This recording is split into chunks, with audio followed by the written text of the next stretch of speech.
கர்த்தருக்குள் பிரியமானவர்களே, கர்த்தராகிய இயேசு கிறிஸ்துவினுடைய நாமத்திலே நான் சொல்லுகிறேன்.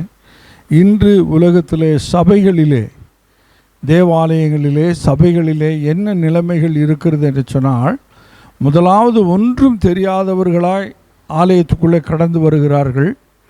அவர்களை வேதத்தை வாசிக்க வைத்து அவர்கள் வேதம் வாசிக்கிறார்கள். அவர்கள் பரிசுத்த ஆவியின் அபிஷேகத்தை பெற்றுக்கொள்ளுகிறார்கள். அந்நிய பாஷையை பேச கற்றுக்கொள்ளுகிறார்கள்.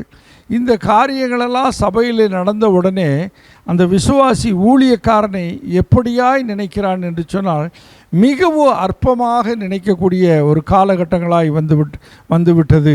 இன்று விசுவாசிகளுக்கு மத்தியிலே ஊழியக்காரன் எப்படியாய் பார்க்கப்படுகிறான் என்று சொன்னால், அநேக விசுவாசிகள் ஊழியக்காரனை மிகவும் அற்பமாய் பார்க்கிற ஒரு காரியத்தை பார்க்கிறோம்.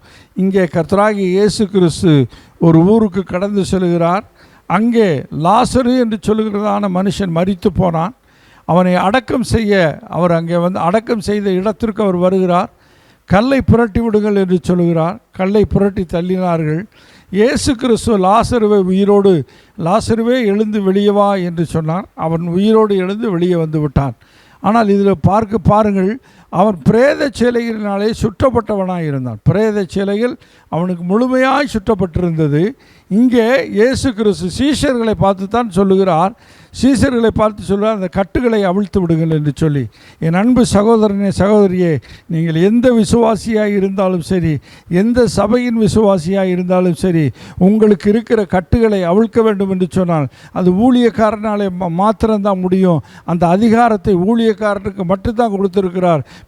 உள்ளே லாசருவுக்கு உயிர் கொடுத்து விட்டார், உண்மைதான்.